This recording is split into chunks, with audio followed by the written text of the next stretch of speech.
तर विद्यार्थी मित्रांनो, आपल्या पेपर सिरीजमधला हा लास्टचा भाग होणार आहे. यानंतर कोणत्याही प्रकारचा भाग होणार नाही, कारण यामध्ये आपला पूर्णपणे पेपर कव्हर अप होणार आहे. तर व्हिडिओ तुम्ही फक्त शेवटपर्यंत बघा. थोडासा व्हिडिओची लेंथ शिल्लक होईल, कारण यामध्ये जास्त प्रश्न कव्हर अप करण्याचा प्रयत्न केलेला आहे. तर बघा, आपण बघतो इयत्ता 6वीचा मराठीचा पॅटचा पेपर, ठीक आहे, जो की उद्या होणार आहे. त्यामधला आपला आहे 5वा पार्ट. त्यामध्ये आपण बघणार आहोत फर्स्ट क्रमांकाला लास्टचा पार्ट आहे, प्रश्न क्रमांक 11. प्रश्न क्रमांक 11 हे थोडे मोठेले प्रश्न होणार आहे, 3 मार्क 5 मार्कचे. प्रश्न क्रमांक 11 मध्ये दिला आहे, तुझ्या परिसरातील भाजी विक्रेता म्हणजे दुकानदार, अंगणवाडी सेविका, शाळेतील स्वयंपाकी ताईम यांच्यापैकी एक व्यक्तीविषयी 4 ते 6 ओळी माहिती आहे. अंगणवाडीची शिक्षिका, एक तर कोणती भाजी विकणारी व्यक्ती ना, त्याविषयी तुम्हाला 4 ते 5 ओळीमध्ये उत्तर लिहायचं आहे.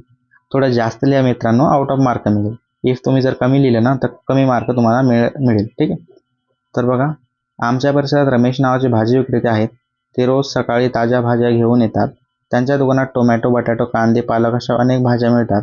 ते ग्राहकांशी नम्रपणे बोलतात. त्यांच्या भाज्या नेहमी ताज्या व स्वच्छ असतात, त्यामुळे सर्वजण त्यांच्याकडून भाजी घेतात. एकदम सुसज्ञ आणि व्यवस्थित वाक्यामध्ये तुमची इथं मांडणी झालेली दिसेल, ठीक आहे. अशा प्रकारे तुम्ही लिहिल्यानंतर तुम्हाला 3 पैकी 3 गुण मिळेल. एक तर 5 पैकी 5 गुण मिळेल. तिथे प्रश्न 3 गुणाचा आहे, तर 3 पैकी 3 गुण तुम्हाला मिळेल, ठीक आहे.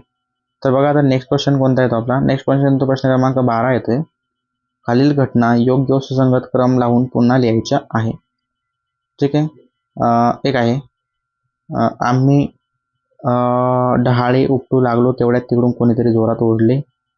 शिवार फिरून झाल्यावर परतताना मात्र शेतकऱ्यांचा आम्हा सर्व मुलांना हरभऱ्याचे थोडेसे डहाळे दिले.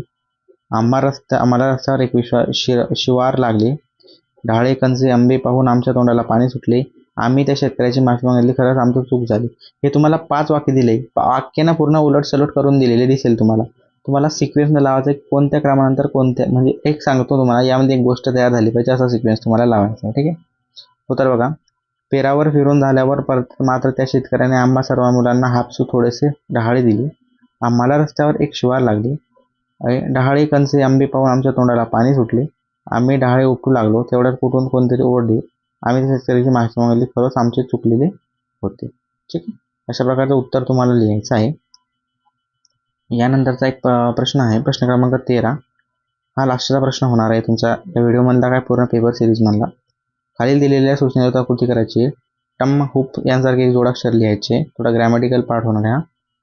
तर फ नावाचं अक्षर यासाठी जोडलेलं आहे.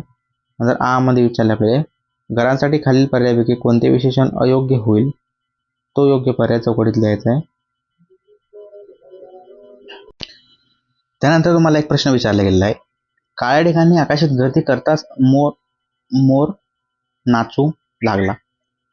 खालील जे वाक्य दिलं आहे तुम्हाला, हे अगोदरचा प्रश्न मला, घरासाठी खालीलपैकी कोणते विशेषण अयोग्य होईल ते योग्य चौकटीत लिहा. याचं वाकडे आहे, ठीक आहे.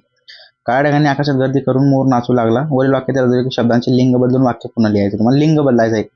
काळ्या ढगांनी आकाशात गर्दी करताच मोरनी नाचू लागली. इथं मोर होता ना, तर इथं मोरनी गेला, म्हणजे लिंग बदललं, ठीक. नंतर ई विचारलाय, खालील वाक्यातील संयुक्त क्रियापदाला अधोरेखित कर. मुले योगासनाची प्रत्यक्षित पाहू लागली. उत्तर पाहू लागली, ठीक आहे. संकट आले की प्राणी एकमेकांना सावध करतील. वरील वाक्याचे वर्तमान काळात रूपांतर करून वाक्य पुन्हा लिहा. वर्तमान काळात रूपांतर करायचं आहे. संकट आले की प्राणी एकमेकांना सावध करतात, ठीक आहे.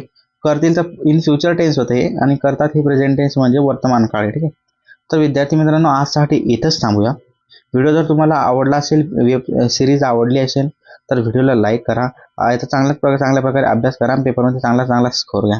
तर विद्यार्थी मित्रांनो, आजसाठी इथंच थांबूया. चला, भेटूया नेक्स्ट व्हिडिओमध्ये.